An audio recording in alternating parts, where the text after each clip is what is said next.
Bonjour les amis, bonjour YouTube. Comment ne pas résister à faire une petite vidéo sur Gloomhaven, les mâchoires du lion? Alors écoutez, est-ce que ça sera une expli partie? Est-ce que ça sera un tuto? Est-ce que ça sera une vidéo découverte? Je ne sais pas.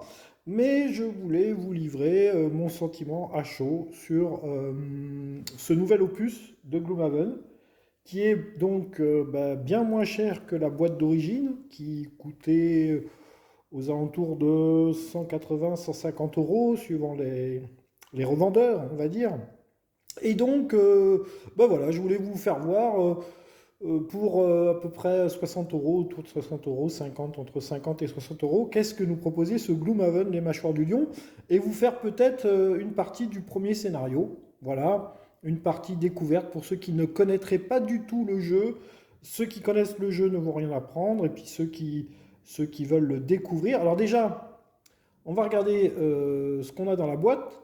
Sachant que j'ai déjà installé, voilà, le premier scénario, j'ai décidé de prendre deux personnages.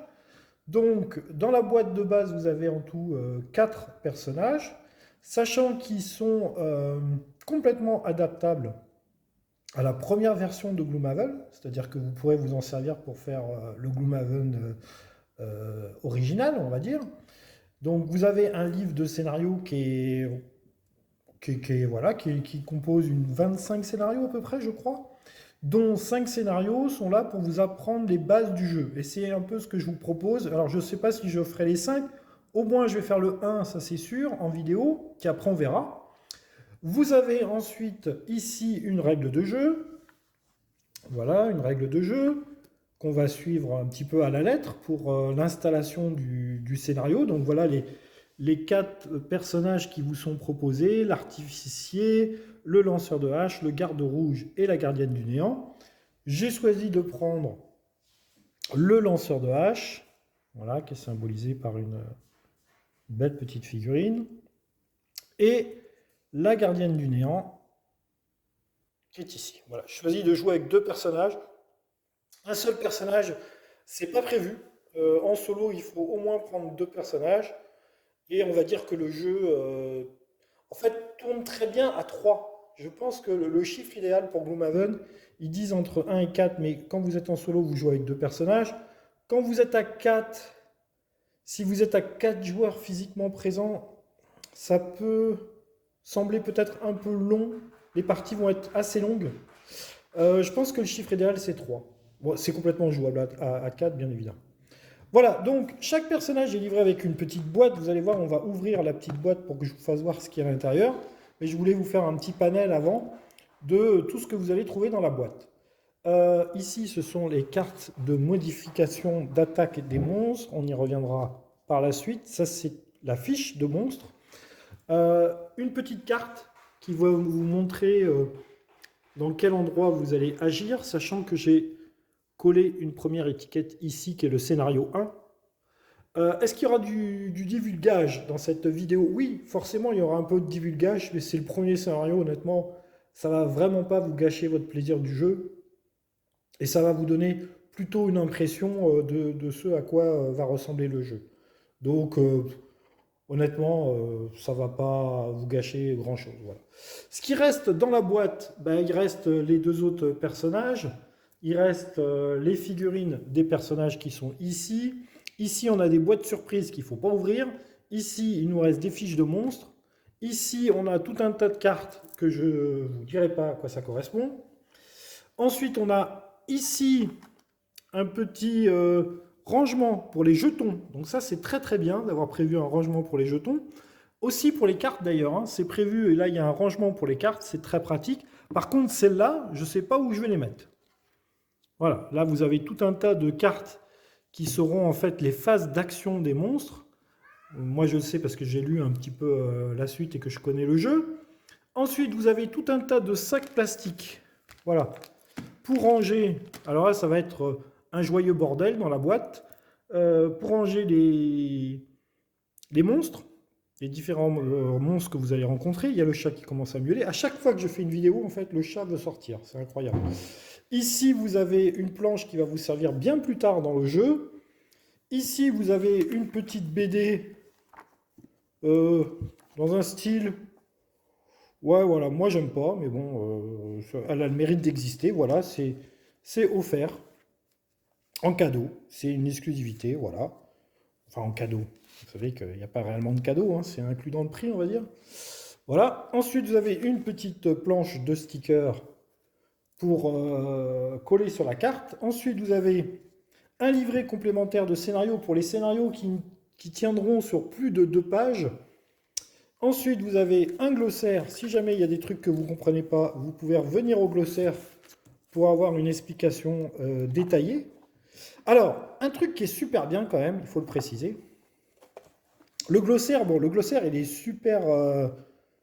il est très bien fait, très aéré. Voilà, il est classé par ordre alphabétique. Donc, si je cherche qu'est-ce que fait l'empoisonnement, par exemple, bah, je vais au chapitre empoisonnement et puis je lis ce qu'il y a sur le chapitre empoisonnement. Voilà. Si je veux savoir à quoi correspond une fiche d'aventurier, bah voilà, j'ai une fiche d'aventurier ici. Voilà.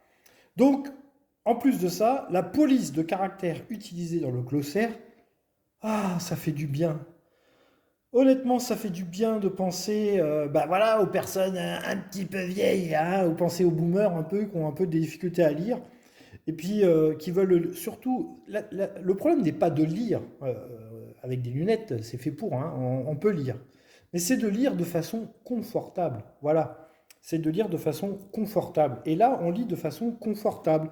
Voilà, c'est aéré, c'est espacé, c'est écrit relativement gros, c'est bien. Voilà, ça, 10 sur 10. Voilà. Voilà.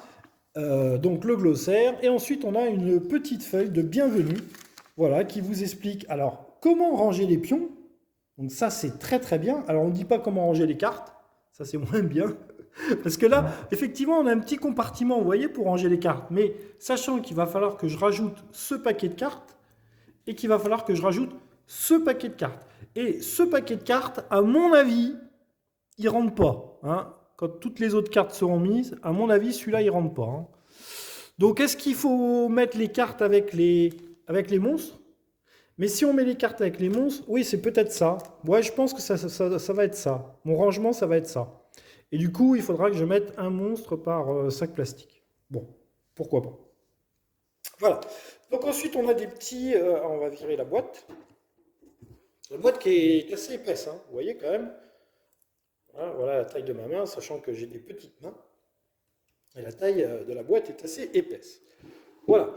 Ici, vous avez donc le truc de bienvenue, voilà, vous voyez, qui vous explique un petit peu la mise en place. Voilà, avec très important, vous dites pas ouvrir ça. Boîte de rangement, séparateur de cartes. Voilà. Là, pillard, vermine, machin. Ouais, c'est ça, il doit falloir en mettre le sac plastique avec les cartes qui correspondent, je pense. Voilà, pillard, vermine. Pillard, vermine de base. Carte de capacité de monstre. Voilà. Est-ce qu'au scénario 1, on tire les cartes de capacité de monstre? Je n'en suis pas sûr. Je ne crois pas. Je ne crois pas qu'on tire les capacités de monstre. Alors, mise en place, vous voyez. Alors,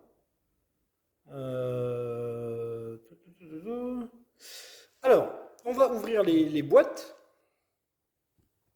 d'aventurier. Voir ce qu'il y a dedans. Hop. Voilà. Donc là, on prend la prêtresse du néant, sachant qu'on va au début jouer avec 6 cartes. Donc là, pour moi, c'est découverte complète. Donc il y a une petite fiche d'aventurier, voilà, avec les points d'XP qu'il faut pour changer de niveau. Ici, on a des compétences qu'elle va acquérir. Ici, on a des notes, ses XP, son or, ses objets. Voilà, il y en a 5-6 à peu près, voilà. Donc ça, c'est sa fiche de monstre, sa fiche de personnage, pardon. Gardienne du néant. Ensuite, on a... Voilà, donc là, dans la boîte, il n'y a plus rien. Ensuite, on a... Stop, n'ouvrez pas ça avant d'avoir reçu l'instruction. Donc, on va pas ouvrir ça. Stop, n'ouvrez pas ce paquet de cartes avant avant que votre aventurier n'ait atteint le niveau 5. Donc ça, on n'y touche pas. Ça, c'est mon paquet de modificateurs de cartes, d'actions. Donc ça, on l'ouvre. Normalement, il y a 20 cartes, je pense. 1, 2, 3, 4, 5, 6, 7, 8, 9, 10, 11, 13, 14, 15, 16, 17, 18, 19, 20. Voilà, 20 cartes. Ici, on a la gardienne du néant. Une très jolie fiche. Voilà. Niveau 1, elle a 6 points de vie.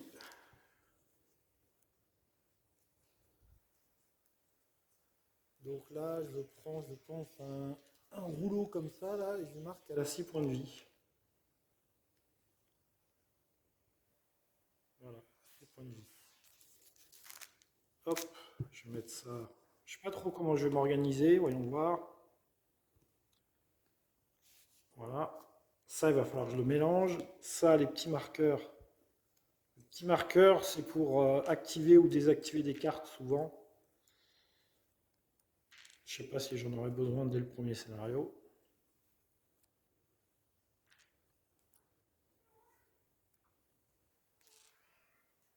Voilà.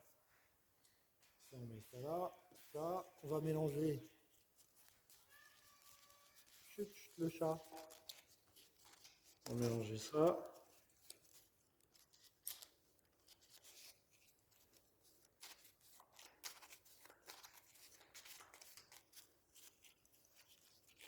Voilà. Que vous dire d'autre pendant que je mélange le paquet de cartes? Que le matériel est très sympa. Hein. Le matériel, honnêtement, est-ce que c'est bien mélangé ça? Non, ça n'a pas l'air très bien mélangé ça. Ça n'a pas l'air très bien mélangé. Non, mais là, c'est trop petit pour que je puisse faire mon mélangeage habituel. Pas facile à mélanger, on va dire. Alors, les cartes sont de bonne qualité, hein. Les figurines sont de bonne qualité, les standees sont de bonne qualité. La règle est super bien aérée, claire, nette, précise. Honnêtement, là, il y a un bon a priori bien positif sur le matériel du jeu. Voilà. Et ensuite, on a une petite aide de jeu, je pense. Et je pense aussi les premières cartes de notre deck. Voilà, donc là, on a une petite aide de jeu sur les états, le déroulement d'un tour. C'est très bien. Ça, c'est très bien fait. Voilà, on pose la petite aide de jeu ici. Et là, on ne prend que les cartes A. On doit en avoir 6. 1, 2, 3, 4, 5, 6. Voilà. Et toutes les autres cartes, on s'en occupe pas pour le moment. Vous voyez qu'il y en a quand même un certain nombre. On a quand même un certain nombre, donc ça, c'est bien. Donc là, on a ces 6 premières cartes. Un soin. Alors, très bien, on a une nouvelle chose qu'on n'avait pas avant sur Gloomhaven, c'est-à-dire qu'avant, on n'avait que la symbolique. Par exemple, là, vous voyez, cette carte en haut, c'est un... Je vais vous expliquer comment on joue, mais vous allez voir, il n'y a vraiment rien de très compliqué. Les cartes se lisent toujours de haut en bas. On choisit ou l'action du haut ou l'action du bas. Et quand on va faire un tour, on va prendre une carte pour son action du haut et une carte pour son action du bas. Ok?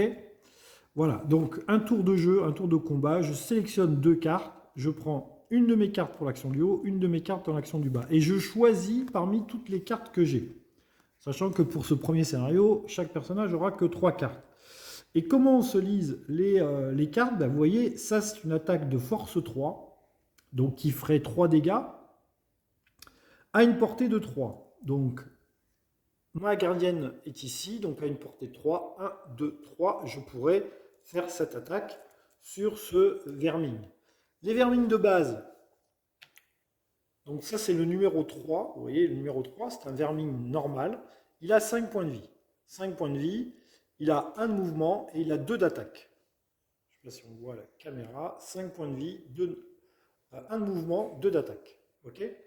Et le vermine élite, qui est reconnaissable à son socle jaune, ici, il a 10 points de vie, 1 de mouvement, 2 d'attaque. Il a 10 points de vie, il a le double de points de vie. Voilà. Donc, et puis ça, alors, chaque vermine a un petit chiffre, vous voyez, 3. Donc ici, on mettra les dégâts ici. Ici, on a 1, 2, 3, 4, 5, 6, 7, 8, 9, 10. Donc, s'il prend des dégâts, on les mettra ici. Voilà. Donc ça, c'est super pratique. Voilà, ça, c'est super pratique. Sachant que sur le scénario 1, pour 2 personnages, nous avons 4 monstres à combattre. Et alors, il n'y a rien de plus basique pour le scénario 1. Il n'y a rien de plus à faire. En fait, on tombe dans une embuscade. Je ne vais pas vous lire le... Si, je vais vous lire je vais vous lire l'ambiance du scénario. Le chemin de retour à Avenue a été long et maintenant se faire attaquer par des vermlings, oui c'est ça, alors que tout ce que vous voulez c'est un repas chaud et un lit douillet, eh bien ça vous met en rogne. Suffisamment en rogne pour vouloir vous débarrasser de ces créatures galeuses avant de vous effondrer d'épuisement. Bien sûr les vermils ont d'autres projets. Ils baragouinent à propos de votre or et votre carcasse. De méchantes bestioles, vraiment, mieux vaut ignorer leur divagation et en finir rapidement. Voilà. Donc là, on peut choisir nos emplacements de départ, sachant qu'on a 4 cases en tout. Donc j'aurais très bien pu me placer ici ou ici. Voilà. Bon. Sachant que si je me place ici, vous voyez, il y a un obstacle et il empêche les lignes de vue. Comme le monstre est ici, je serais susceptible de ne pas voir le monstre. Bon, ça c'est un détail. On ne met pas le monstre qui est ici, on ne met pas le monstre qui est ici car ils sont prévus pour plus de personnages. Donc là, on a 4 monstres à affronter. Voilà. Alors, j'en revenais pour lire mes cartes. Donc vous voyez, ça c'est une attaque de 3 à portée 3. Et alors, ce qu'ils ont rajouté dans cette version de Gloomhaven, c'est un petit texte bleu, là, ici, qui nous dit « Un adversaire à 3 hexagones ou moins subit 3 dégâts, plus modificateur, davantage si adjacent. » Voilà. Donc, généralement, sur le bas des cartes, sur le haut des cartes, ça va être une attaque ou ici un soin, par exemple.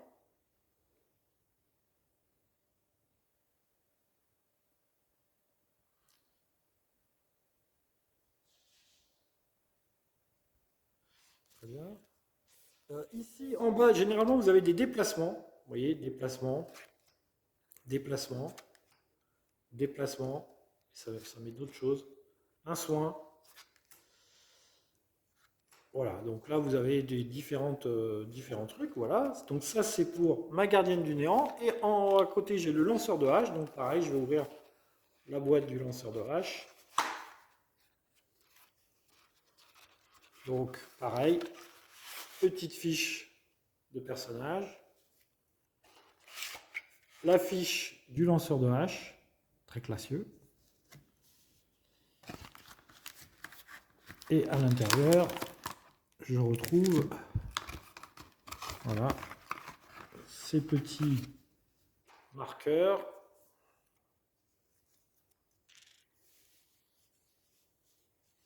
Alors, je ne sais pas trop encore comment je vais m'organiser. Hein. Tout ça, c'est du en direct sans filet. Voilà. Hop. Hop. Hop. Là, vous allez me dire, tu aurais pu faire ça avant. Ben ouais, mais non. Ben non, c'est la surprise. Donc là, 2 paquets où il y a écrit stop, ne pas lire. Donc, ben, on lit pas. Hein. On est sage. On est sage. Et ici, pareil, une petite aide de jeu. Alors, les cartes sont de super bonne qualité. Hein. Waouh, là, je suis... Les cartes, c'est pas tressé, mais c'est glacé, en fait. Ça a une structure un peu plastique. C'est... Vraiment, c'est classe. Les cartes, c'est classe. Voilà. Donc la petite tête de jeu, on la met à côté. Là, on prend attaque 1, attaque 1. Alors en fait, j'ai pris deux personnages qui font des attaques à distance. C'est un petit peu bête, mais bon, Tintin, c'est le jeu. Voilà. Ensuite, c'est du B. Donc on n'y touche pas, ces cartes-là. Donc là, on a 6 cartes normalement. 1, 2, 3, 4, 5, 6, c'est ça. Lui, il a 8 points de vie. Donc on prend, il a un petit peu plus de points de vie. Voilà. Ça c'est pareil, hein, c'est de bonne qualité aussi. Ça là. Vous voyez, c'est pas trop, ça se relâche pas trop au niveau du disque. Ça tient bien. Il n'y a pas de, voilà, c'est de la bonne qualité. Et ici, son modificateur de carte d'attaque, on va mélanger également.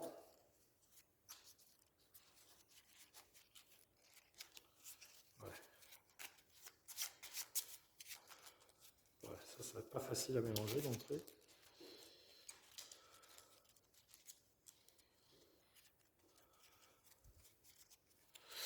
Que vous dire d'autre?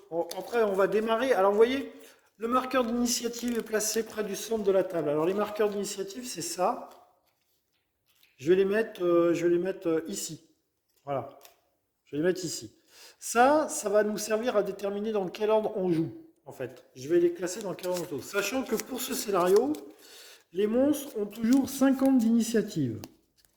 Et nous, ça va dépendre des cartes qu'on va choisir. Mais vous allez voir, je vais vous faire un tour de jeu et vous allez très rapidement comprendre. Voilà, chaque joueur peut maintenant placer sa figurine, récupérer le sac meilleur 1, prenez les silhouettes, charger la fiche plus petite, ok, c'est fait. Placez maintenant les monstres sur les supports, c'est fait. Bah écoutez, on va démarrer. Hein. On va démarrer. Donc on doit choisir nos cartes et après on va déterminer l'ordre du tour. Alors, évidemment, je connais pas les personnages. Ça va être un petit peu one again au début. J'espère que ça a été bien mélangé du coup. Je vais juste vérifier un petit peu quand même.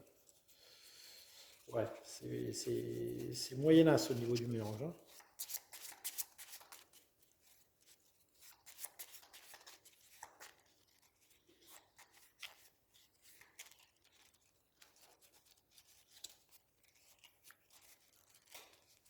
Voilà. C'est dur de parler en mélangeant, je viens de m'apercevoir. Ça, je sais parce que je suis un homme, hein, je ne peux pas faire deux trucs en même temps, ça, je pense. Mélanger des cartes et parler en même temps, c'est un truc... voilà, je peux pas. Oui, alors j'ai pris deux personnages qui tirent à distance, c'est peut-être pas une bonne idée. Parce que du coup, il faut absolument pas que les monstres arrivent au contact. Bon, sachant que là, les Verlings, ils se déplacent de une case à chaque tour. Bon, je vais vous dire, à la limite, je tue celui-là d'entrée, puis après, les autres, on a le temps de les voir arriver. Ils sont quand même assez loin, quand même. Hein. Je sais pas si vous le voyez, mais en fait, les cases ont des hexagones. Vous voyez, là, il y a des hexagones. Et donc, bah, il faudra avancer, bouger, etc.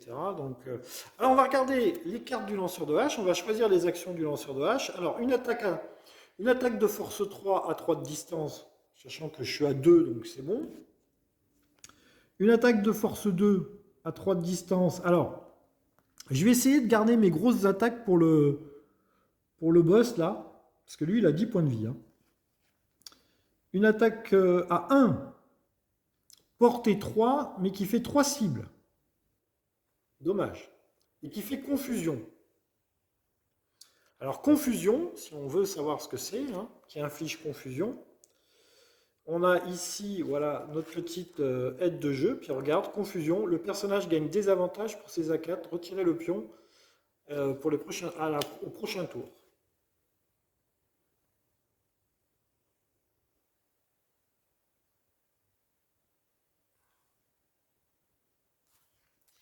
Confusion, c'est bien. Un soin, une attaque de 3, force 3, et une attaque de 3 au contact. Alors, je vais choisir attaque de 2, soin. En gros, j'ai deux attaques de 3. Ici, j'ai deux attaques de 3. Et j'ai une attaque de 3 au corps à corps. Ensuite, c'est une attaque de 2, mais sur 2 cibles, ça serait gâché. Une attaque de 1 sur 3 cibles, ça serait gâché. Un soin, j'en ai pas besoin. Je vais choisir l'attaque de 3. Alors, j'ai 35 d'initiative. Les monstres ont 50. Hein. L'initiative et le tour du jeu va être déterminé par la plus petite initiative en partant de la plus grande initiative. Et sur les deux cartes que je choisis, donc je choisis cette carte pour l'action du haut. Et pour l'action du bas, alors ajoutez un d'attaque à toutes vos attaques ce round. Ah, du coup, celle-là ferait une attaque de 4. J'en ai peut-être pas besoin maintenant. Déplacement 2, tous les adversaires adjacents subissent un dégât. Ça serait pas mal ça. Déplacement 5, déplacement 3, déplacement 4. Je vais peut-être choisir le déplacement 2 et tous les adversaires adjacents subissent un dégât. Parce que j'ai attaque de 3 et un 4. Si jamais la magicienne, un des deux personnages rate son attaque, il lui restera plus qu'un point de vie. Sachant que ça, cible 3, j'aurai pas l'occasion de la faire tout de suite. Donc je vais choisir celle-là pour l'action du bas. Alors vous voyez celle-là, la 51 d'initiative. Donc sur les deux cartes que j'ai choisies, donc je ferai cette carte-là pour l'action du haut et je ferai cette carte-là pour l'action du bas. D'accord? Sachant que si je décide de choisir celle-là pour l'initiative, je peux très bien faire l'action du haut et l'action du bas dans le sens que je veux. Hein. Il n'y a pas de problème. Je peux bouger et attaquer ou attaquer et bouger. Ça, il n'y a pas de souci. Et je peux même attaquer et attaquer si mon action du haut est une attaque et si mon action du bas est une attaque. Bon, là, en l'occurrence, c'est une attaque pour celle-là et un déplacement pour celle-ci. Si je choisis celle-ci en initiative, ça ne veut pas dire que je la jouerai en premier, c'est juste le chiffre que je choisis pour l'initiative. Je choisis celle-ci pour jouer avant le monstre. On a dit que les monstres avaient 50 d'initiative à ce scénario-là. Normalement, ils ont des cartes de capacité qu'on tire, et du coup, on ne connaît pas l'initiative des monstres. On la découvre au moment où ils vont jouer. Là, pour ce premier scénario, ils ont juste 50 d'initiative. Et je crois aussi que normalement, sur ce premier scénario, ils font 1 de dégâts. Force attaque de 1, alors que là, sur les fiches de monstres, ils ont attaque de 2. On va leur mettre l'attaque de 2, c'est pas grave. Et donc, je choisis celle-là en deuxième. Donc, celle-là en premier, attaque de 3, portée 3, avec 35 d'initiative. Ça, c'est pour mon lanceur de hache. Donc, 3 de dégâts. Il va falloir que je fasse un truc avec la magicienne. Parce que c'est pas assez, hein, 3 de dégâts. Comment? Tiens, d'ailleurs, ah oui. Alors, un allié à portée 2 peut effectuer attaque 2, portée 3. Ah ben voilà, ça c'est très bien ça. Forcer un adversaire à portée 3 à effectuer une attaque de 3. Un allié à portée 2 peut effectuer une attaque de 4. Mais c'est au corps à corps. Et après, c'est des soins. Alors, je peux l'étourdir. À la limite, je peux l'étourdir. Pour pas qu'il fasse son attaque. Non, l'étourdissement, je vais le garder pour le boss, pareil. Donc je vais plutôt choisir ça. Un allié à portée 3 peut effectuer une attaque de 2. À portée 3. Donc ça, c'est bien. Par contre, elle est à 89 d'initiative, donc ça veut dire que je jouerai en deuxième. Donc là, il faut que je choisisse maintenant... une carte avec un petit chiffre, du moins en dessous de 50. J'ai pas 50 cartes en dessous de 50, j'ai celle-là avec un déplacement 4 et j'ai celle-là avec un déplacement 3. Déplacement 3 qui inflige confusion à portée 3. 1, 2, 3. 1, 2, 3. Non, ils sont encore trop loin ceux-là. Pour faire ça. Donc je vais plutôt faire celle-ci, qui est un déplacement 4. Déplacement 4, 43. Donc je vais jouer ces deux cartes-là pour la magicienne. Voilà, le reste des cartes, on les met de côté. Alors, maintenant, on va faire le tour de nos personnages. Comment ça se passe? Donc on détermine l'initiative. J'ai dit que lui, il avait 35 d'initiative, elle avait 43, et les monstres ont 50. Pour ce scénario-là, ils ont 50. Normalement, les monstres ont des cartes d'action. Vous voyez, normalement, c'est ça. Ils ont des cartes d'action.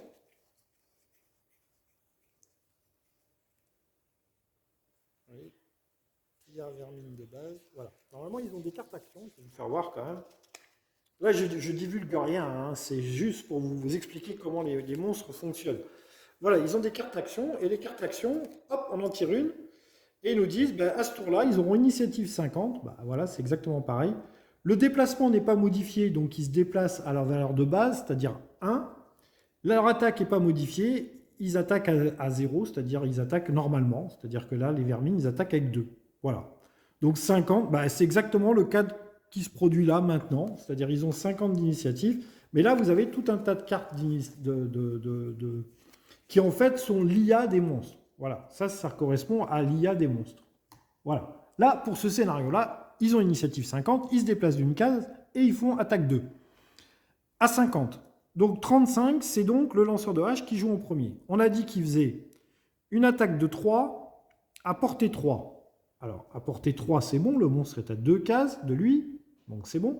Une attaque de 3, donc il fait 3 de dégâts sur ce monstre qui a 5 points de vie, plus un modificateur que je vais tirer maintenant. Ici, il a son deck de modificateurs d'attaque.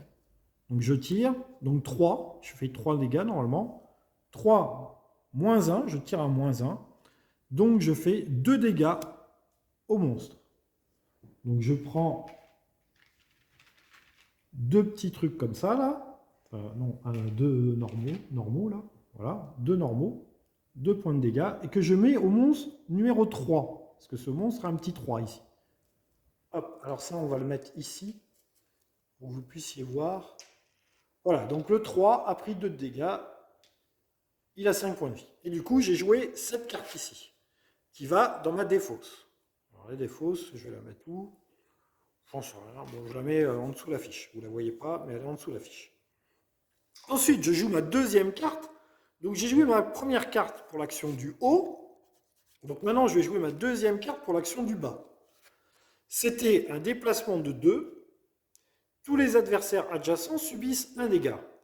Donc, je vais me coller 1, 2, je vais me coller au monstre là, et je lui fais un dégât. Là, il n'y a pas de modificateur il n'y a pas de modificateur, c'est pas une attaque. C'est juste, ça subit un dégât. Voilà. Il n'y a pas de modificateur parce qu'il n'y a pas de symbole. Voilà. Donc, il subit un dégât de plus. Il vient de perdre 3 points de vie. Hop. Voilà. Alors, les pions qu'il nous donnent, c'est bien joli. Hein, il y a des pions comme ça, et il y a des pions comme ça. Ah oui, là, il y a un petit 3. Ok, il y a un petit 3, et là, il y a un petit 10. Ok, donc 3 points de vie. Je vais le marquer comme ça. Du coup, hop, 3 points de vie. Voilà. Et donc ça, j'ai fait mon déplacement. J'ai fait subir un dégât de plus au monstre. Donc du coup, ça va dans ma défausse. Et le lanceur de hache a fini de jouer. Maintenant, c'est donc à la gardienne du néant. Il lui reste 2 points de vie à ce monstre. La gardienne du néant, elle a 43 d'initiative. Donc c'est bon, elle va jouer avant le monstre. Donc je choisis mes 2 cartes pour l'action du haut et pour l'action du bas. J'avais dit que je ferais ça.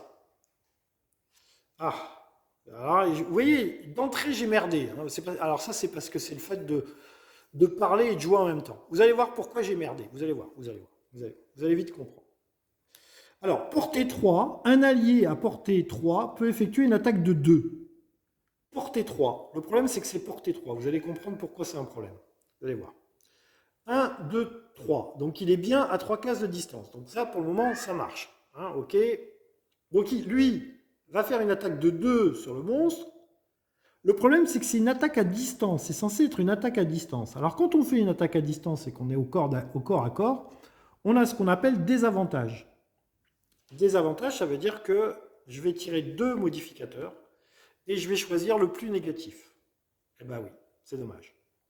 Mais c'est comme ça, j'avais qu'à faire attention. Je ne me rappelais plus que lui, il bougeait et qu'il serait collé au monstre. Enfin bref, c'est le fait de parler et de jouer en même temps. En théorie, quand vous êtes tout seul dans votre coin en train de jouer, vous ne faites pas ce genre d'erreur. Mais bon, c'est pas grave. C'est pas grave. Allez, alors du coup, je tire 2 cartes. Moins 1 et 0. Bah donc ça sera moins 1. Donc du coup, je mets ça là. Ah ouais, attendez. J'essaie de m'organiser de la même façon des deux côtés. Parce que sinon, on ne va pas y arriver. Ah oui, ça c'est ma pioche de cartes. C'est ma pioche de cartes et ça c'est ma défausse. Voilà, chut, chut, le chat. Donc du coup, j'ai fait un dégât. Ça ne suffit pas pour tuer le monstre. Un dégât. Voilà, je vais aller ouvrir au chat, sinon il va miauler pendant tout le truc, n'est-ce pas? Donc là, j'ai fait l'action du haut. Maintenant, je vais faire l'action du bas, c'était déplacement 4. Alors, déplacement 4, sachant que je ne vais pas me coller au monstre.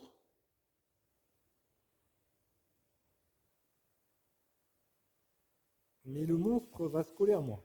Vous allez comprendre pourquoi. 1, 2, 3, 4. Je pourrais me mettre ici. Ouais, je vais me mettre ici. 1, 2, 3, 4. Voilà, je me mets ici.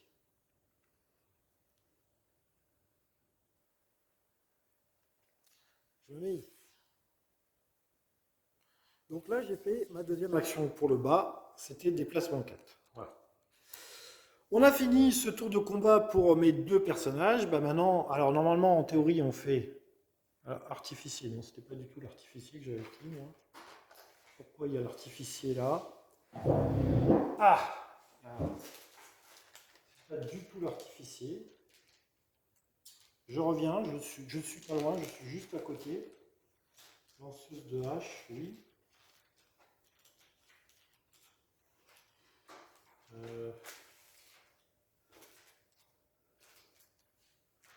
Alors, déjà là on a un problème. Le monstre. Gardienne du néant. Lanceuse de hache, gardienne du néant, artificier, mais c'est pas l'artificier moi que je veux.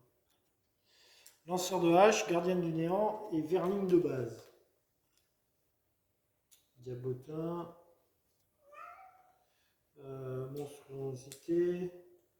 Vipère, machin, truc. Je vous donne pas les noms des monstres, sinon ça va vous. Pillard verling. Éclaireur verling. C'est quoi moi ce que j'ai? Pillard verling, voilà. Donc c'est le lanceur de hache qui a joué en premier, ensuite c'est la gardienne du néant, et ensuite c'est le pillard verling. Voilà. Alors, on va ouvrir au chat, parce que sinon il va me brûler pendant 10 ans.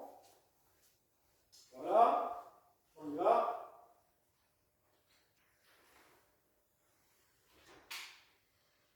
Donc du coup, nos deux premiers personnages ont joué, et maintenant on va faire jouer les monstres. Alors les monstres, on a dit qu'ils ont 50 d'initiative, ils font une attaque, ils se déplacent de 1. Alors là, le monstre, il est pas con, généralement. Alors il se déplace vers la cible la plus proche. Il a une cible. Donc en théorie, il ne devrait pas bouger. Si j'étais taquin, je dirais que le monstre, il a compris qu'on avait beaucoup d'attaques à distance, et donc du coup, il bouge ici, et il fait une attaque de 1 sur celui qui a le moins de points de vie. En l'occurrence, ma gardienne du néant.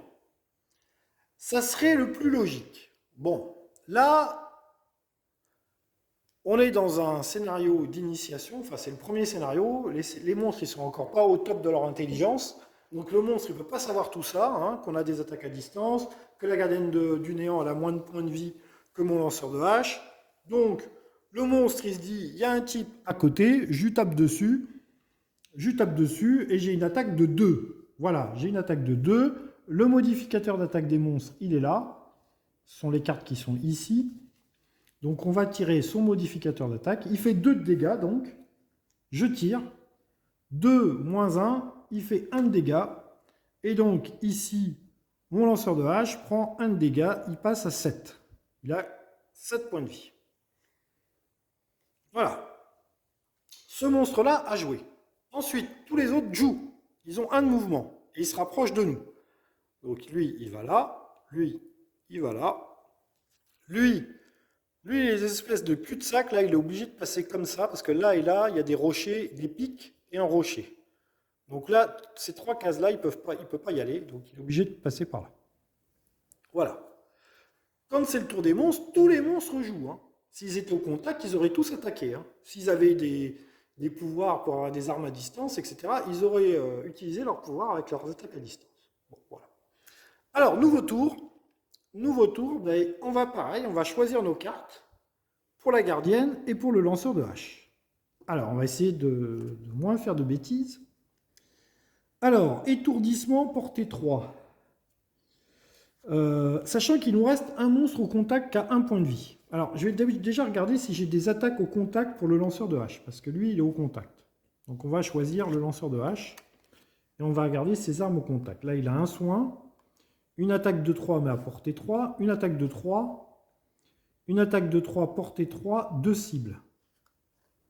Portée 3, 1, 2, 3. Non, il a portée 4, le monstre, c'est dommage. Alors, il n'y a pas d'attaque d'opportunité, hein. Vous pouvez très bien reculer. Si vous avez l'initiative, vous pouvez très bien reculer pour vous mettre à distance et faire votre attaque. Sachant encore une fois que pour ce scénario, tous les monstres ont l'initiative 50. Donc, écoutez, ici j'ai une attaque 3 avec 25 d'initiative. C'est dommage de gâcher ça sur un... Parce que c'est une grosse attaque pour moi, hein, ça. Mais tant pis, on va utiliser ça, écoutez. Hein. On va utiliser ça. Ouais, on va utiliser ça. Donc 25 d'initiative, attaque 3. Et après, je vais faire quoi? Et après, des déplacements. Je vais prendre un petit déplacement. Je vais prendre ça. Je vais prendre ça. Je vais garder ici mon multi-attaque pour le dernier tour, pour le prochain tour, parce que j'aurai 2 monstres peut-être à porter. Donc du coup, je vais prendre mon déplacement 3. 24 d'initiative. C'est une bonne initiative. Écoutez. Donc je vais faire une attaque de 3 et un déplacement de 3. En principe, je tue ce monstre-là, sans modificateur, puisque c'est bien une attaque au corps à corps. Donc là, j'aurai pas de malus. Et ensuite, je choisis pour la gardienne. Alors la gardienne, les cartes sont superbes. Hein. Honnêtement, les cartes sont super. Et alors le petit rectangle bleu là, qui vous explique ce qu'il y a écrit au-dessus. Bon, c'était pas nécessaire pour ceux qui connaissent déjà Gloomhaven, mais honnêtement, pour ceux qui vont découvrir Gloomhaven, c'était fantastique. C'est fantastique. Alors, ici, ils ont déplacement 1. Hein, donc, ils vont venir ici et ici. 1, 2, 3, 4. 1, 2, 3. Il serait à portée 3 si je le laisse agir avant moi.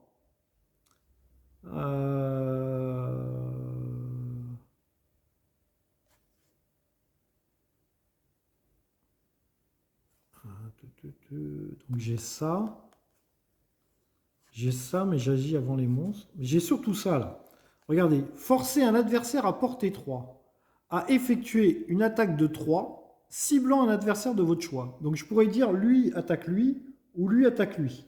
Ça serait sympathique ça. Hein. Mais il faudrait que je fasse agir les monstres d'abord. Il faudrait que je fasse agir les monstres d'abord. Donc du coup, je peux très bien prendre ça pour la carte du haut. Mais comme c'est une initiative 23, je ne prends pas ça en initiative. Je vais prendre une carte plus basse.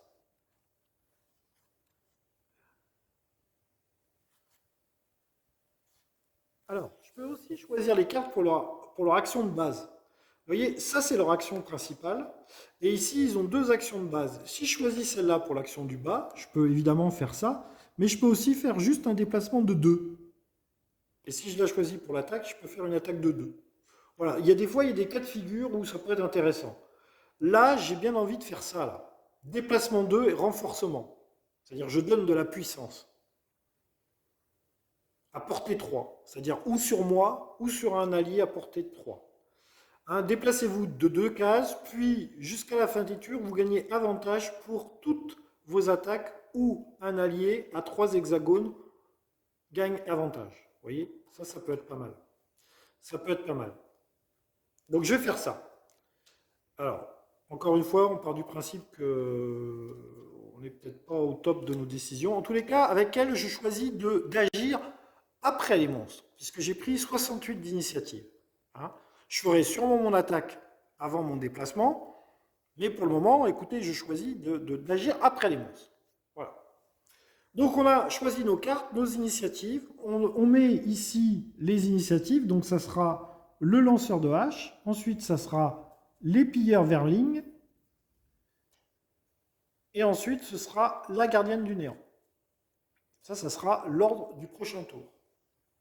On va démarrer le tour maintenant. Donc, c'est notre lanceur de hache. Donc, notre lanceur de hache, il fait une attaque de 3 sur ce monstre-là, à qui il ne reste plus qu'un point de vie. Ok, attaque 3. Il joue ça. On tire son modificateur. Attaque 3 et 1, 4. Il fait 4 de dégâts à ce monstre, à qui il ne restait plus qu'un point de vie. Donc, le monstre est tué. Voilà. Ensuite, il lui reste un déplacement 3. Il ne faut pas que je me mélange là. C'est ici ma défausse. Alors, il lui reste un déplacement 3. Déplacement 3, alors, sachant que eux vont venir ici et ici. Et moi, il faut que je reste à distance. J'ai pas trop intérêt à me rapprocher. Donc, un déplacement 3, 1, 2, je peux venir ici. Ici, ça va me rapprocher de lui, parce qu'il faut que j'ai le temps d'aller les tuer, les monstres, hein, aussi. Hein. Je n'ai pas 50 000 tours.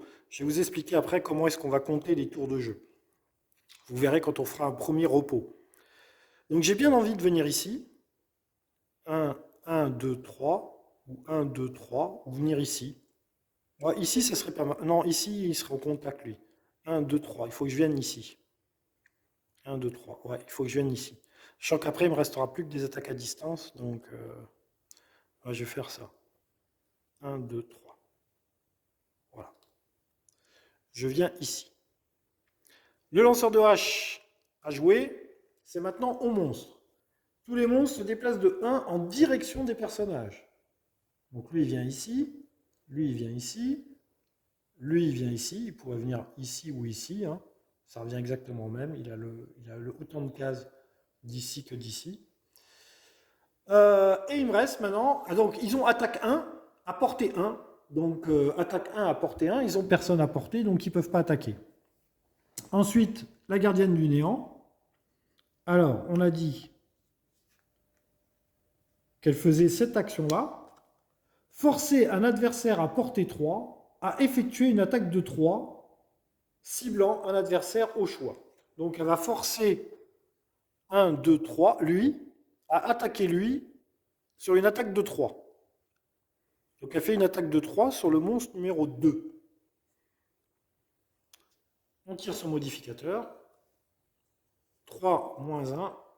Elle fait 2 de dégâts au monstre numéro 2. Donc on met 2 de dégâts au monstre numéro 2. 1, 2 de dégâts.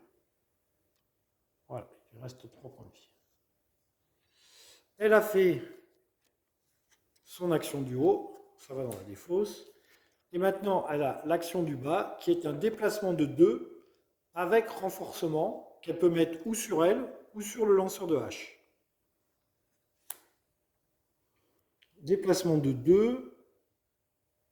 On pourrait choisir de venir 1, 2 ici. Et alors, est-ce qu'elle fait le renforcement sur moi ou est-ce qu'elle fait le renforcement sur le lanceur de hache? Il me reste une attaque de 3 et un étourdissement. Je vais sûrement faire l'attaque de 3, je pense. Et le lanceur de hache, il lui reste... Ah ouais, il lui reste l'attaque de 2, portée 2, avec 2 cibles. Je vais choisir de faire le renforcement sur le lanceur de hache. Donc, renforcement, c'est le petit symbole qu'il y a là. On le met à côté du personnage.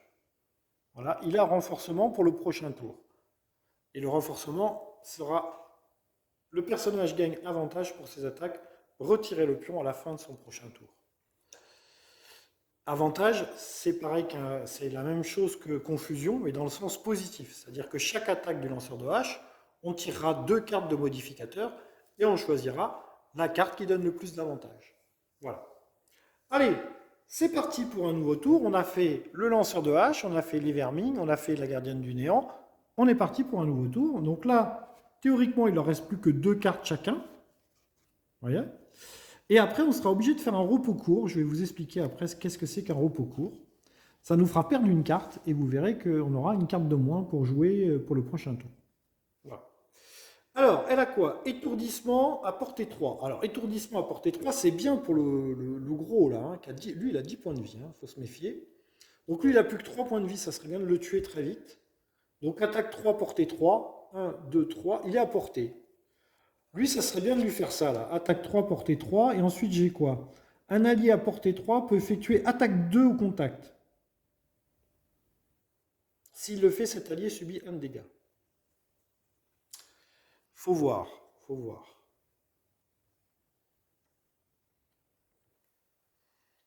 Ouais, c'est pas mal, ouais, c'est pas mal. Et ici, alors ici, on a un renforcement, et j'avais dit que je prendrais le truc avec plusieurs cibles. Hein, portée 3, 1, 2, 3, c'est bon, ils sont tous les deux à portée. Attaque de 2 sur 2 cibles à portée 3. Donc ça, je vais le faire. Et ensuite, j'ai déplacement 5. On verra ce que je ferai avec déplacement 5. Par contre, je vais prendre déplacement 5 pour l'initiative. J'ai envie de jouer avant les monstres, là. Donc j'ai 18 et 49, donc mes deux personnages vont jouer avant. Voilà, j'ai choisi mes cartes pour mes personnages. Les monstres ont toujours 50 d'initiative, donc pour le moment, ils joueront après. Et je vais donc décider l'initiative. Donc ce sera le lanceur de hache. Ensuite, ce sera la gardienne du néant. Les verlings en troisième. Voilà. Alors le lanceur de hache commence ses actions. On y va.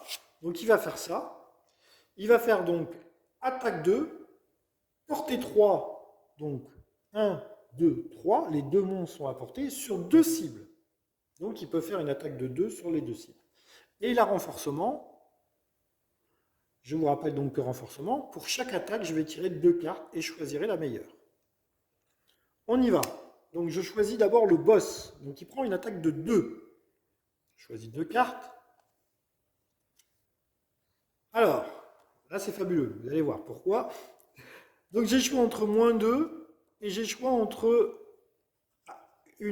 un échec automatique avec remélangeage. Donc de toute façon, il faudra que je remélange mon deck de modificateurs, dans tous les cas, parce qu'une fois que cette carte est passée, on remélange forcément. Il y a 2 cartes qui vous font remélanger, le x2 et l'échec automatique.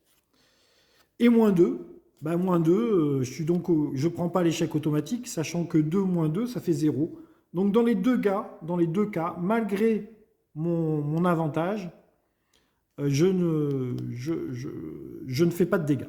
Voilà, je ne fais pas de dégâts et je suis en plus obligé de remélanger mon deck, c'est-à-dire que l'échec automatique va éventuellement revenir dans le paquet de cartes avant de faire ma deuxième attaque sur le deuxième monstre. Voilà. Donc je peux très bien faire 2 échecs automatiques là dans le même tour. Ça pourrait arriver. Ça serait ballot, ça pourrait arriver. Surtout quand on a un avantage. Donc là, mon avantage ne m'a pas du tout été bénéfique, hein. Mais c'est le jeu, ma pauvre Lucette, c'est comme ça.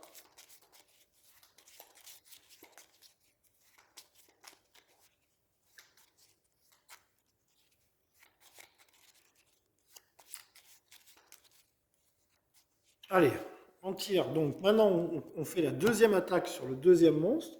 C'est donc une attaque de 2, toujours avec mon renforcement.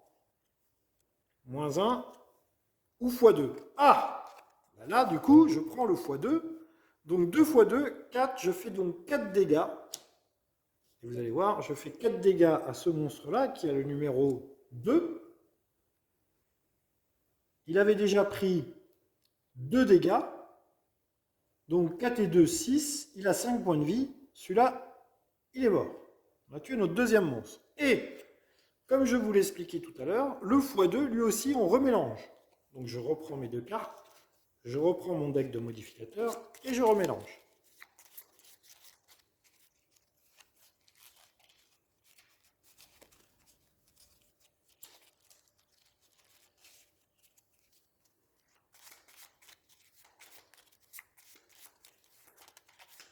Voilà. Le lanceur de hache a fini son tour et il n'a plus de cartes.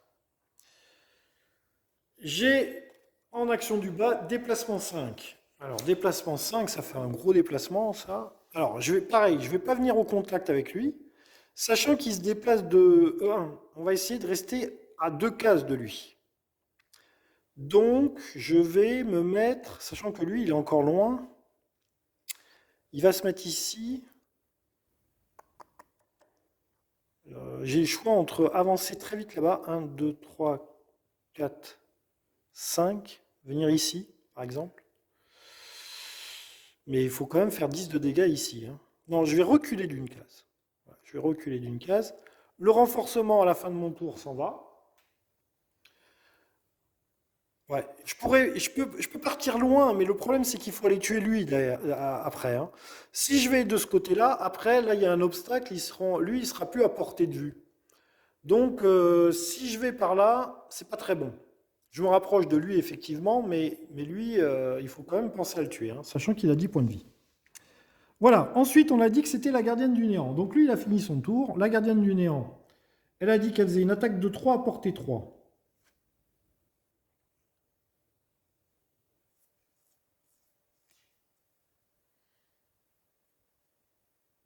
Attaque de 3 à portée 3. Alors, attaque de 3, ben c'est bon. À portée 3, il est à distance. Donc, attaque de 3. 3 moins 2. Ce qui nous fait 1. Un point de dégâts sur le monstre numéro 6, qui est le boss.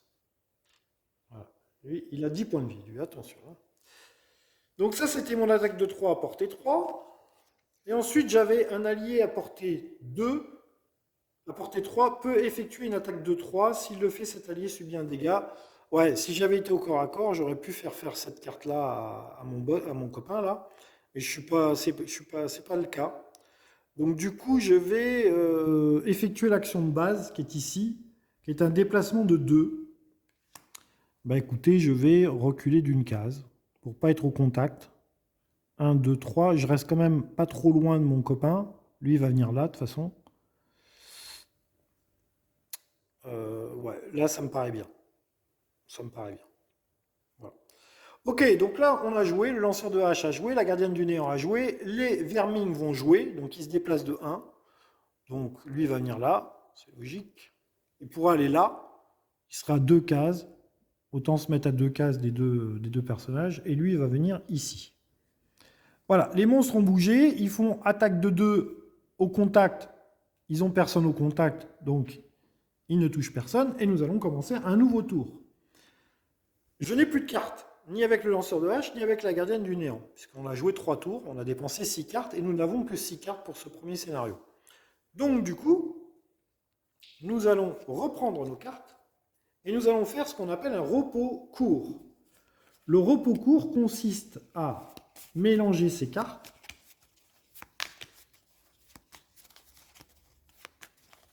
perdre une carte au hasard, donc là, ça sera celle-ci, je l'enlève, et du coup, je ferai mon tour en choisissant parmi ces 5 cartes-là.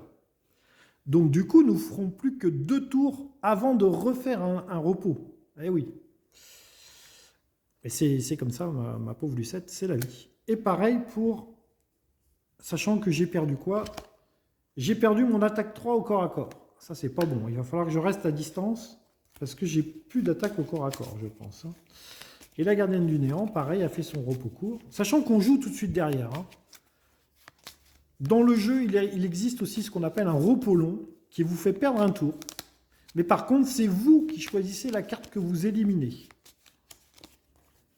On ne la tire pas au sort dans un repos long. Et vous avez 99 d'initiative, et vous ne faites rien d'autre pendant ce tour. Il faut essayer d'être hors de portée des monstres. Donc je vais éliminer cette carte. C'est quoi? Ah, c'est mon soin 3 à portée 3. Donc cette carte est éliminée. Voilà. Allez, on est reparti pour un nouveau tour. Donc on va choisir nos cartes. Alors autant vous dire tout de suite que j'ai envie d'agir avant les monstres, là, hein, parce que s'ils avancent, bon lui il se reviendrait là, mais lui il va venir au contact, hein, de toute façon. Hein. Donc on va y aller avec une grosse attaque. Alors celle-là, portée 3 de cible, je suis encore trop loin pour lui. Donc écoutez, ça va être ou celle-ci qui sont des attaques de 3 à portée 3. Le déplacement 3, l'immobilisation. Je pense que je vais prendre celle-ci. Et la deuxième carte, cibler un adversaire adjacent. Déplacement 2, déplacement 5. Je vais prendre ça là. Ajoutez 1 d'attaque à toutes vos attaques rondes. Et il ne faut pas que j'oublie de la jouer avant. Ma gardienne du néant. Donc là, pareil. Un allié à portée 2 peut effectuer attaque 3. Waouh! Attaque 4. 1, 2, il est trop loin. Donc ça, je ne peux pas la faire. Un allié à portée 3 peut effectuer attaque 2 à portée 3. Ouais, celle-là, je peux la faire. Attaque 3 à portée 3. Ouais, celle-là, je peux la faire. étourdissement. Étourdissement, ça nous permettrait qu'il ne puisse pas agir, je pense. Étourdissement, le personnage ne peut rien faire, sauf un repos. Ça serait pas mal, étourdissement, ça nous permettrait qu'il ne bouge pas à ce tour-là. Étourdissement, ça serait pas mal.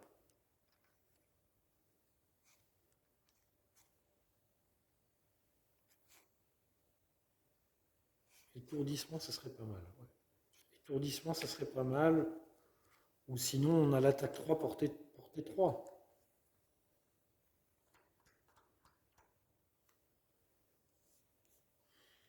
Est-ce que j'essaye de lui mettre 6 points de dégâts? Ce serait pas mal quand même, 6 points de dégâts. Attaque 3, portée 3. Ouais, je vais faire ça, tant pis.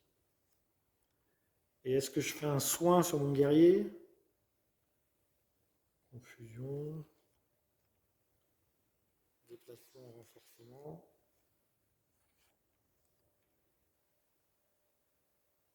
Un allié à portée 3 peut effectuer attaque 3. Renforcement, c'est pas mal, renforcement. Déplacement 3, confusion. Déplacement 3, confusion, ça peut être bien aussi.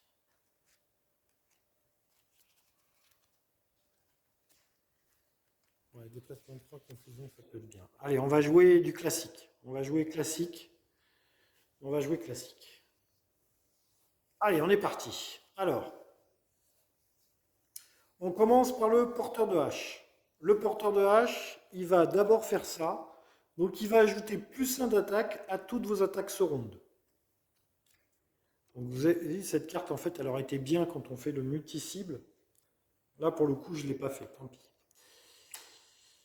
Donc, ensuite, je fais cette carte-là pour le haut. Donc, attaque 3 et un 4, à portée 3. Il est bien à 2 cases de distance, donc il est bien à portée. Donc, je fais une attaque 4 sur le boss. Je tire une carte. 4 et 1, 5. Je fais 5 de dégâts. Ah, ça c'est bien. 5 de dégâts sur le boss. 3, 4, 5.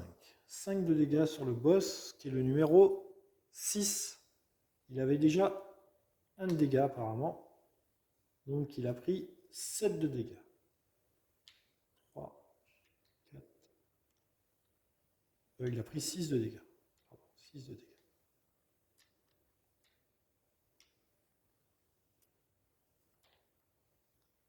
Voilà, 6 de dégâts sur le boss. Ensuite, ma gardienne. C'est dommage, je pourrais presque le tuer. Attaque 3, portée 3. Attaque 3, portée 3. Elle est à portée. Elle fait une attaque de 3 sur le boss. 3 et 1, 4. 6 et 4, 10. Le boss est tué. Très bien. Fabuleux. Excellent. Donc elle a joué cette carte pour le haut. Et maintenant elle joue cette carte pour le bas. Déplacement 3, confusion. Alors est-ce qu'on se met au contact du vermine? Je pense pas. Hein. On va pas se mettre au contact, donc on va pas faire confusion. Donc lui il va venir ici. Donc écoutez, je vais me mettre dans sa ligne de vue. Je vais me mettre ici.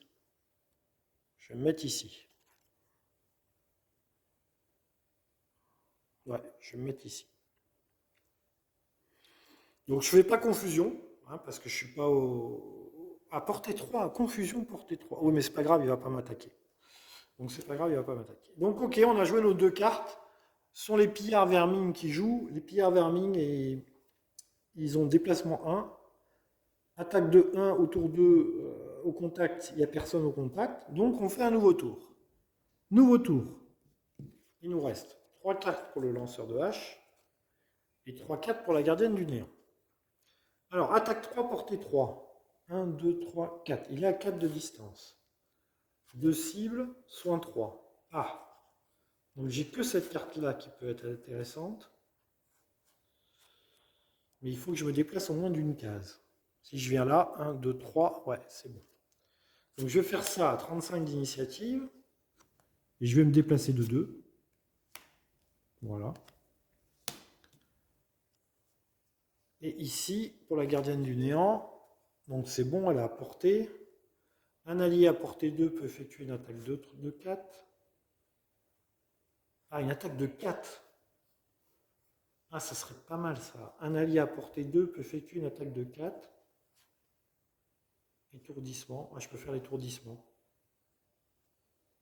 Ce serait mieux de faire l'attaque de 4 là. Un allié à portée 2 peut faire une attaque de 4. Donc du coup, lui, il ne va pas faire déplacement 2. Il va essayer de venir au contact. Il va faire déplacement 5. Il va faire son attaque de 3 à portée 3. Ensuite, il va faire déplacement 5. Il va venir au contact du monstre. Sachant qu'on joue à 35 d'initiative. Et elle, il faut qu'elle joue après lui, mais avant le monstre. Elle ne peut pas jouer avant le monstre. Donc il est obligé de se prendre une attaque du monstre. Sauf s'il le tue, évidemment. Mais en théorie, il ne va pas le tuer. Donc il fera une attaque de 4. Un allié à portée 2 peut effectuer une attaque à 4. Et ensuite, un allié à portée 3 peut effectuer une attaque de 3.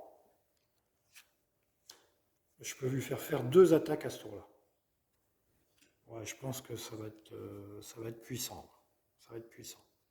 Par contre, je serai à 68, le monstre attaquera une fois. Donc, on détermine l'initiative. L'initiative, c'est donc le lanceur de hache. Ensuite, ce sont les vermines. Et en dernier, c'est la gardienne du néant. Alors, le lanceur de hache. Ah, mais je peux pas apporter 3. 1, 2, 3. Je suis obligé de bouger avant.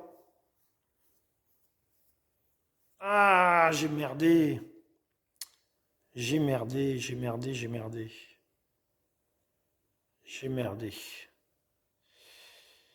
Ah, j'ai merdé. Si, ça va le faire. Ça va le faire. Je vais bouger de 2. 1, 2. Voilà. Si je viens en contact, je vais avoir des avantages sur mon attaque. Parce que c'est une attaque à portée. Ok? Donc si je viens ici, je vais avoir des avantages. Si je viens ici, je garde mon attaque de 3 normale. Et elle, comme elle agira après le monstre, donc du coup, lui, il sera bien ici au moment où elle agira. Donc lui, il sera bien au contact. Donc on va dire que c'est bon. Donc ça, c'est pour garder mon attaque normale. Donc mon attaque est à 3. Je tire une carte. 3 et 1, 4. 4 de dégâts. Ouais, bah, il ne va pas faire long feu. 4 de dégâts sur le monstre numéro 4. Monstre numéro 4. 4 de dégâts. Hop, voilà, 4 de dégâts. Ensuite, c'est relativement simple. Donc là, on a fait 35 d'initiative. Les cartes partent à la défausse. Ensuite, c'est le pillard Verling. Il passe ici. Il tape un des deux. On va dire qu'il va taper celui qui a le moins de points de vie, c'est-à-dire la gardienne du néant. Bon, normalement, il s'est fait agresser par le lanceur de hache. Il aurait plutôt tendance à foutre une baffe au lanceur de hache, qui vient de lui balancer une hache à travers la tronche. Mais bon, il voit la gardienne du néant. Il se dit, cette jeune femme doit être peut-être un peu plus frêle, on va dire. Et donc, du coup, il le voit, qu'elle a une armure un petit peu moins épaisse. Donc, du coup, il lui balance son attaque de 2. On lui tire une carte. 2 et 1, 3. Et il lui fait 3 de dégâts. Il est bien vénère de s'être pris une hache à travers la tronche.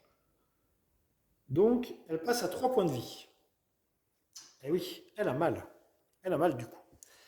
Alors, ensuite, on va faire, donc, un allié à portée 2 peut effectuer une attaque de 4 au contact.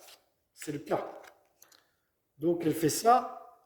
Un allié à portée 2, il est à portée 1, donc c'est bon. Fait une attaque à 4 sur ce monstre-là, avec son modificateur de dégâts. 4 plus 0, ça fait 4 dégâts. 4 dégâts, il lui restait 1 point de vie. Il est mort. Et nous avons fini ce scénario. Voilà. Si jamais il aurait fallu que je fasse un autre tour, je reprenais les cartes qui me restaient, puisque là, il ne me restait plus qu'une carte pour chaque personnage. Donc, comme il ne me reste plus qu'une carte pour chaque personnage, je ne peux pas faire un autre tour, donc je suis obligé de faire un repos court. Donc, je reprends les 5 cartes, je les remélange, je perds une carte au hasard, et je joue après avec 4 cartes. Et donc, j'ai encore 2 tours.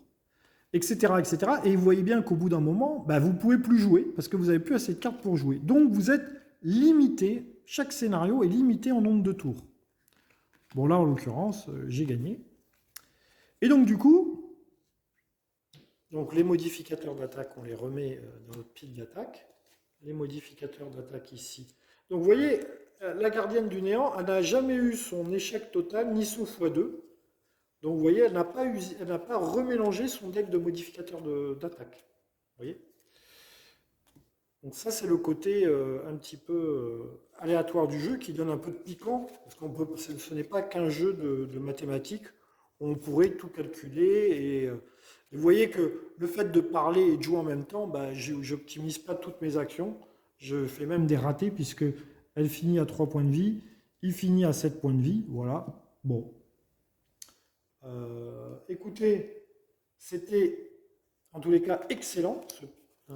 1, 2, 3, 4, 5, 6. Oui, voilà, il a ces 6 cartes. Puis 1, 2, 3, 4, 5, 6. Voilà. Donc, on a tué tous les monstres. Donc, ça.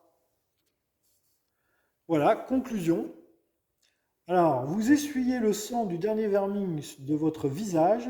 Vos pensées repartent vers le lion assoupi. Ils ont sûrement préparé un ragoût à l'heure qu'il est. Bien chaud, réconfortant, juste derrière les portes de la ville, si proche que vous pouvez déjà en sentir le goût. Mais une autre pensée surgit ensuite. Il est tout à fait inhabituel, voire gonflé pour une bande de vermines, d'opérer aussi près de la ville. Pourrait-il être à l'origine d'une série de disparitions? Il y a peu de chances que ce soit le cas, mais cela vaut la peine d'enquêter, d'autant plus que le site de cette embuscade ne semble pas être leur base d'opération. Il y a probablement un nid à proximité. Avec un peu de chance, vous trouverez plus d'informations sur le forgeron disparu. Et un trésor, ce serait bien. Nouveau lieu, un trou dans le mur, donc 2B1. Placez la vignette du scénario 2 sur le plan de la ville, puis retournez page 13 du guide d'apprentissage de jeu pour obtenir des instructions supplémentaires. Voilà. Et donc, j'arrête ici cette première vidéo sur Gloomhaven, les mâchoires du lion. Voilà, vous voyez que le jeu est superbe, fonctionne très très bien, que bien évidemment, ça vous a donné un tout petit aperçu du jeu, pour vous donner un autre aperçu. Vous voyez le nombre de cartes encore qu'il peut y avoir dans le deck d'un personnage, plus des trucs où il y a écrit stop, plus ici des trucs où il y a écrit stop, plus des objets qui vont nous donner des capacités, des compétences que nos héros vont acquérir, des trésors que nous allons looter. Donc là, on a vu essentiellement les bases du jeu, vraiment les bases, mais le basique du basique. Et ça vous promet encore plein d'autres trucs pour la suite. Voilà. Donc peut-être à une prochaine vidéo pour vous faire voir la suite. Et sinon, j'espère que cette vidéo au moins vous aura plu et vous aura donné envie de vous procurer les mâchoires du lion. Voilà, un excellent jeu. Gloomhaven, je vous le rappelle, est le jeu le mieux noté sur BGA. Et ce n'est pas pour rien, car c'est original dans sa conception, du moins ça l'était quand il est sorti, et c'est original dans la progression des personnages. Il se passe vraiment plein de trucs. Ici, les scénarios, on les découvre au fur et à mesure. C'est excellent. Voilà, je vous dis à bientôt. et je vous souhaite à tous une excellente journée. À très bientôt. Bye bye tout le monde. Salut.